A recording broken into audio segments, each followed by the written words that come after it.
Yes, it's the beginning is more challenging when you're a niche focused business, but you reap the benefits for sure, long term.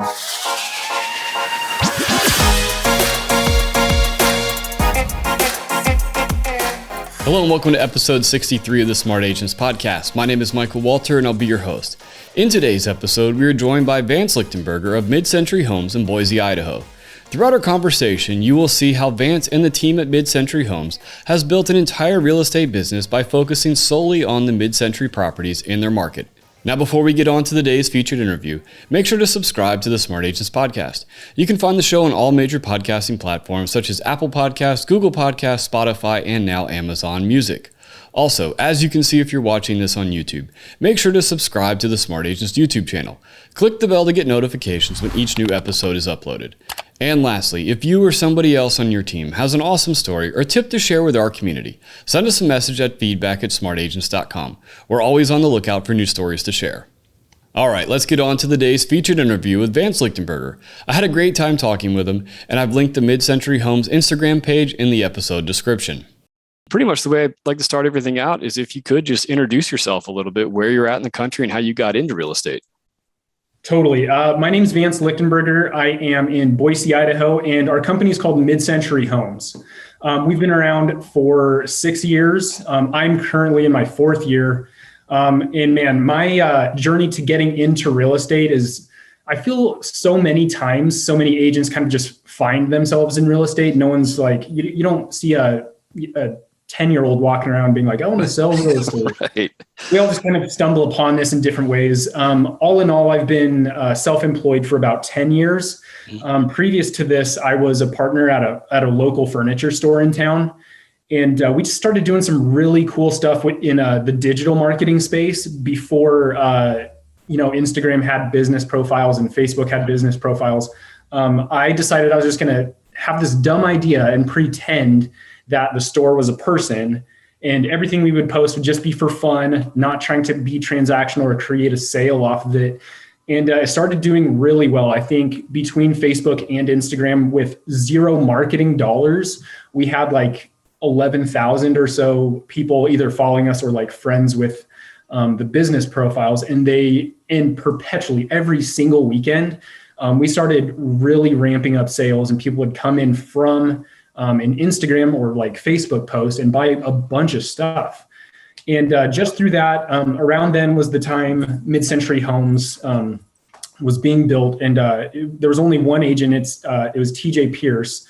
And he's the guy who started Mid-Century Homes. He kind of took notice of the unique marketing measures that I was taking with this furniture store.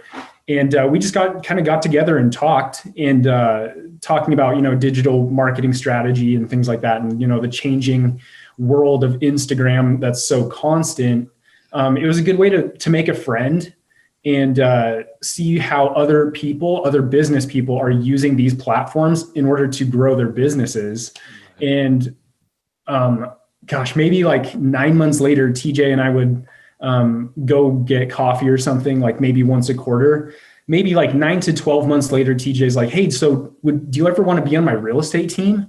And I was like, no, man, like I don't want to be a realtor. Those people, everyone kind of has the used car salesman type of thoughts about realtors. And I never wanted to be that. And so he said something along the lines of, so then why don't you come on and be a good one? And so he explained to me, how the business is currently operating and where he sees it going. And man, from then I was sold. I've loved mid-century architecture, as you can see, right. My whole life. And, the cars, the lifestyle, the relationships and connectivity that time had versus now, I just love it. And so after he explained to me how the business is going to be in the future, it was just an easy sell. I said, yeah, immediately. And I mean, I held on to my partnership job for another year and a half or so until transitioning onto this team full time. And man, I'm never looking back. Really happy here. Right. So tell me a little bit about the mid-century business. Tell me a little bit about that business model and what you guys do.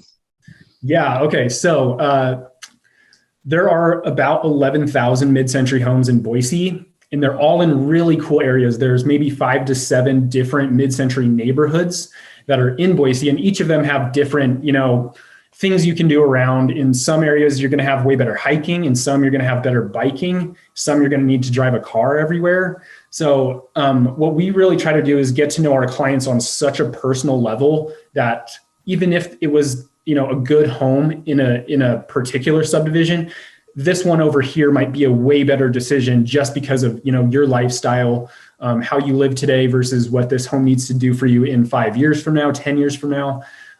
So that's a unique aspect, I would say, that our company brings, is we're able to, get people into the correct house in the correct neighborhood. And that's kind of just a product of, knowing these neighborhoods well, because I live in one. Like I think I said earlier, there's about 15 of us on the team. Many of us live in different neighborhoods. So we're able to really drill down into the specifics of each neighborhood really well. Along with that, we're just known for something. So we try to connect really well with other agents. And through that relationship building, they often give us information on a cool mid-century home that's going to be for sale in, a week or 2 months or something like that.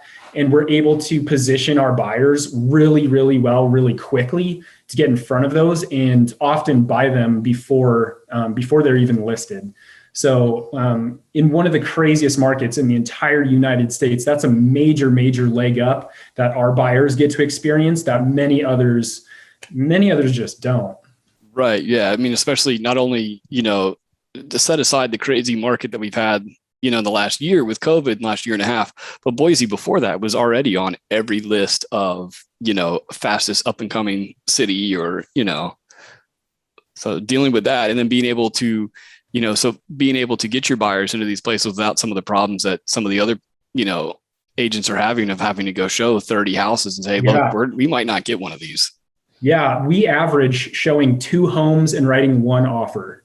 So, I mean, we are highly efficient, and it's mostly because we're good at saying no to the things that aren't going to work. I just don't believe in showing houses that we're not going to go after. We want everything to be really dialed in and make sure that, hey, like we have this appointment, we're going to be there at that time. And this is absolutely a contender if everything on paper is, legitimate in real life. Right. So how much of a pre-meeting kind of pre-interview do you do with your buyer clients? We always go out to coffee. Our team is many of us on the team are at a point now where we can pick and choose people a lot easier. So we go to a coffee meeting, and it's a mutual interview, we could call it. And if they're the right vibe and they're looking for mid-century and they're just good people, I mean, absolutely. Like I'll work with you all day. So there's that aspect. And then honestly, we work with people for maybe, like 10 weeks, and that's including the escrow period. We're very quick and very efficient in how we do. And that's because of, having an expertise in one particular field, rather than trying to look at the entire Boise market and other cities and, driving around and getting houses mixed up and like not knowing if it's a good price or a bad price or what, just because, 2 different cities and regions within the city are going to operate very differently. Right. So, you talked about the marketing that you did for the furniture business. So how did you transition that over to what you're doing now? And how has that kind of evolved the company? Yeah, thank you. That's a really good question. I don't think anybody has asked before. Honestly, it's kind of the same deal, different platform. Everything that we post, if anyone ever wants to go look, we're at Boise Mid-Century Homes on Instagram. I think we have about 32 point something thousand followers.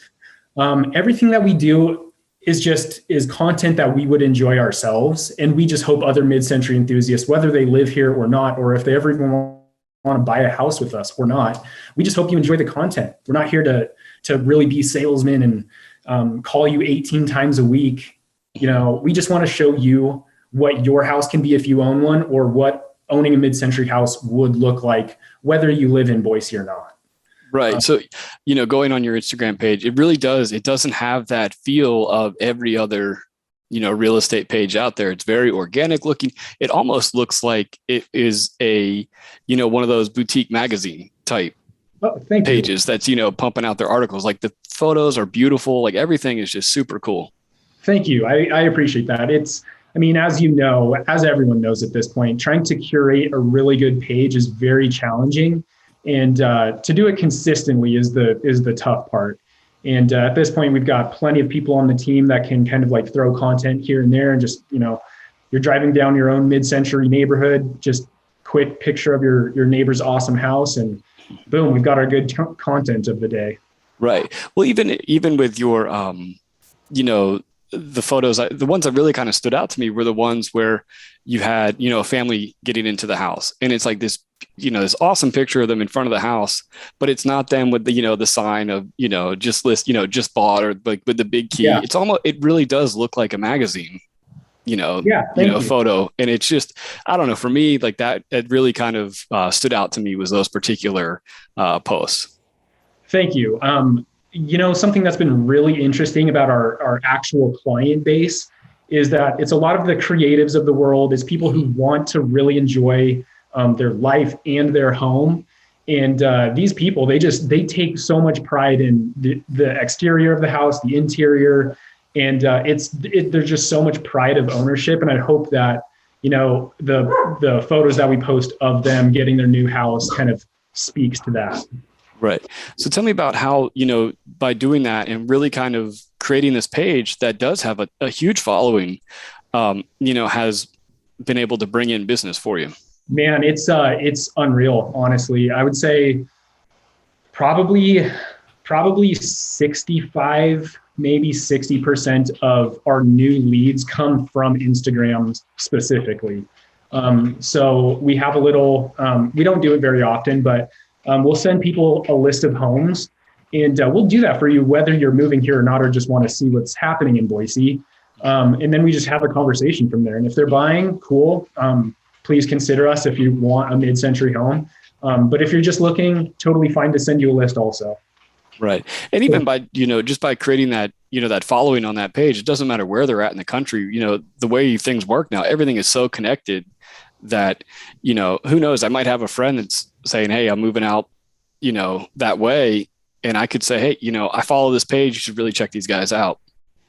Yeah. And if they're like cool people and definitely want a mid-century home in Boise specifically, I know that's very niche, and so many agents probably listening to this would say, why would you ever, put yourself in a corner like that and only advertise that you focus on one specific type of home? And in the beginning, I would say is probably harder, because it's hard to say no to business. It really is. Yeah. But once you're able to scale it, it's so much easier because now you're known for something and a known expert in that particular field. And I mean, if you're someone looking to buy a home in our neighboring city of Meridian, for instance, I'll be the first one to tell you, don't pick me as your agent. I don't cross those roads out there ever. And there's going to be an agent who's going to serve you a lot better than me. But if you're looking for a mid-century home in Boise, anyone on our team is going to be a solid fit for you. And that's what I want to say about that. Yeah. I mean, so, by doing that, like how hard was that at first, to be able to say, okay, maybe I don't have a huge list of business right now starting out, but to be able to say, I really need to become the expert in this area and in this particular style. It was challenging because I'd say step number one is just drive around, look at the homes, figure out where they are.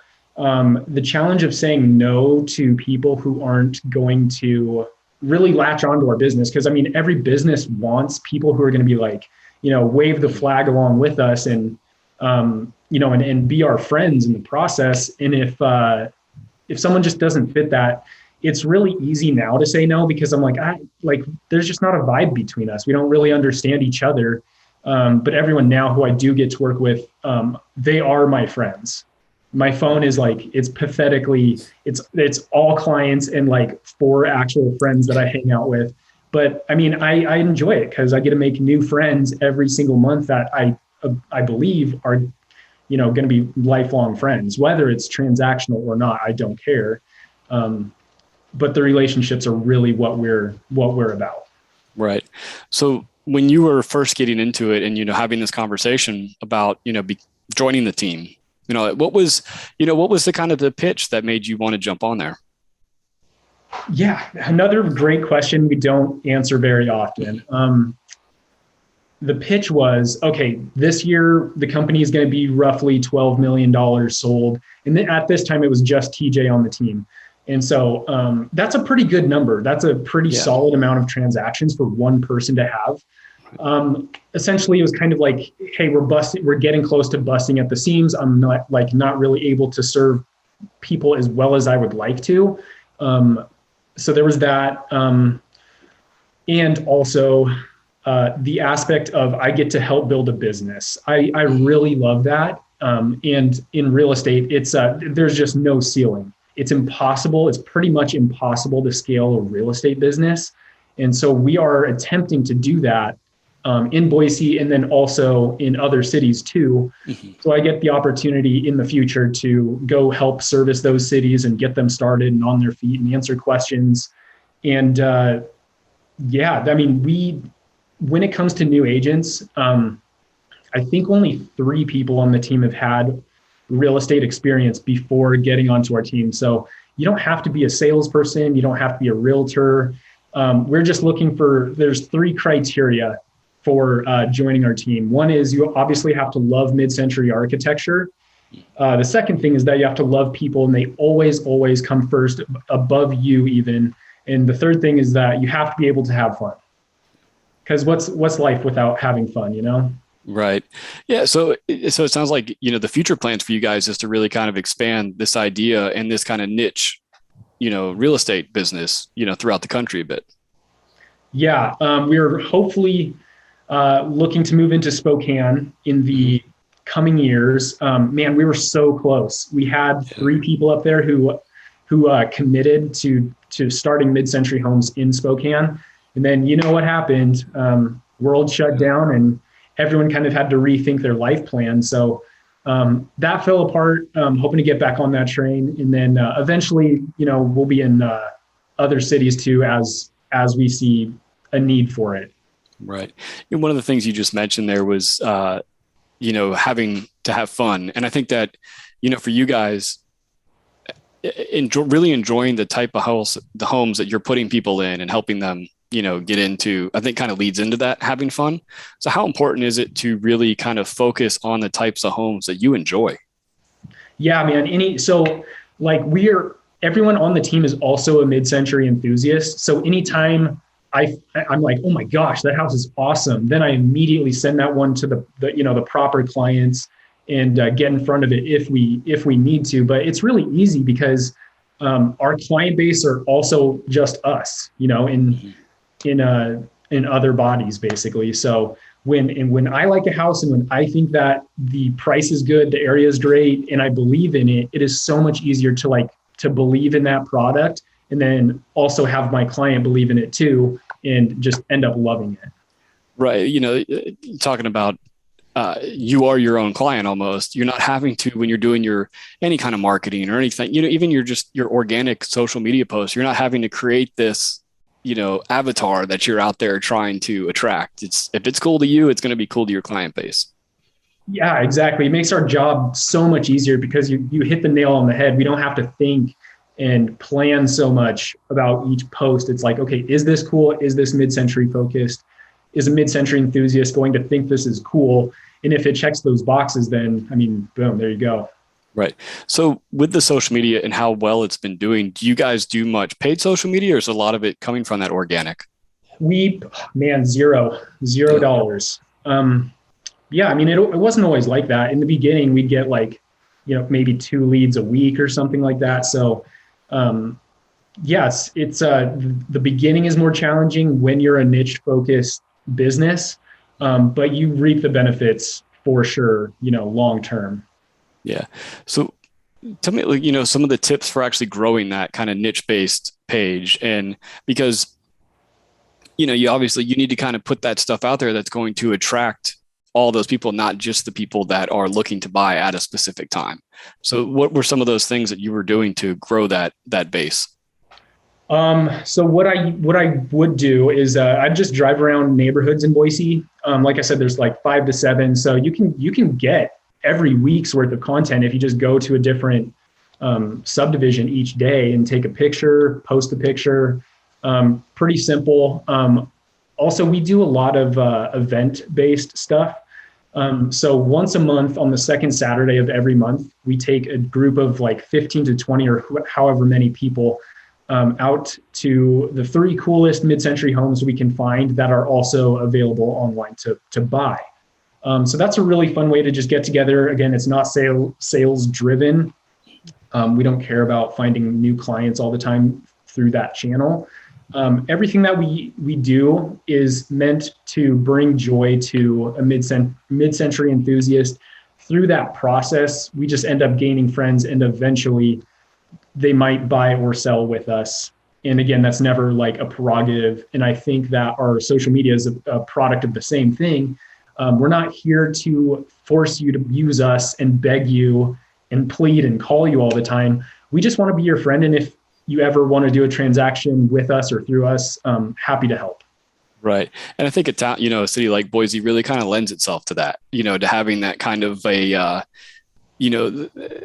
like you said, it's not so sales driven. You're kind of creating that group. It's almost like a little hangout session that, if you get invited to this, it's a cool thing to go do. Yeah, totally. And we're a part of a preservation group here as well. And I mean, really, this is stuff we believe in wholeheartedly. So it's very easy to just be authentic and show up and try to be the best versions and realtors that we can to connect with like-minded individuals who just happen to have a different job than we do. Right. So everything that we do is meant to create relationships and just connect different mid-century enthusiasts together, right, even between each other, Yeah. So before I go, before we wrap up, how did you get, into this, really affinity, where did you kind of get this, where did you get started getting drawn into the mid-century? Good question. In 8th grade, my mom let me redo my bedroom any way I wanted to. And I didn't do it mid-century, but I did from that understand that I love design. And so in high school, I was the football player, stereotypical guy. I took an interior design class, and I told all my friends it was because the girls were in there, but it was really because I just loved design and interior design, thought it was so cool. And so I had a blast in that class. And then for one semester, I went to Utah State, and I was enrolled in their interior design program. That ended up not working out for good reason, but I came back to Boise and decided that I'm always going to love interior design, specifically mid-century. I learned that kind of in high school, that I love mid-century design, the furniture, the houses, everything. And then that was really driven home in my semester of college at Utah State. And then I eventually graduated from BSU, but through that, I just still consumed anything mid-century related online as I could. And that's why this has been just the most perfect fit for me. Awesome. Well, I really appreciate you taking the time to talk to me. And it's always cool to talk to somebody that's, having success in what they're doing, but also really loving, every aspect of it. Yeah, I mean, I'm one of the lucky ones, and I think everyone on the team can say that too. We believe in what we're doing as a company, as a team, and we love every product that we get to sell. And I know so many agents out there can't say the same. So definitely on the happy side of the fence over here. Awesome. Well, I appreciate you taking the time to talk to me. Yeah, thank you, Michael. I appreciate the time, and thank you for the super well out and thoughtful questions. I want to thank Vance for joining us today, and I think it's really awesome that he and the whole team at Mid-Century Homes has been able to build this business around their passion for mid-century modern homes. So once again, if you think you or somebody else on your team has an awesome story or tip to share with our community, send us a message at feedback@smartagents.com. Well, that wraps things up for this episode, but remember, follow the show wherever you listen to podcasts, and make sure to subscribe to the Smart Agents YouTube channel. Again, I'm Michael Walter, and we'll see you on the next episode.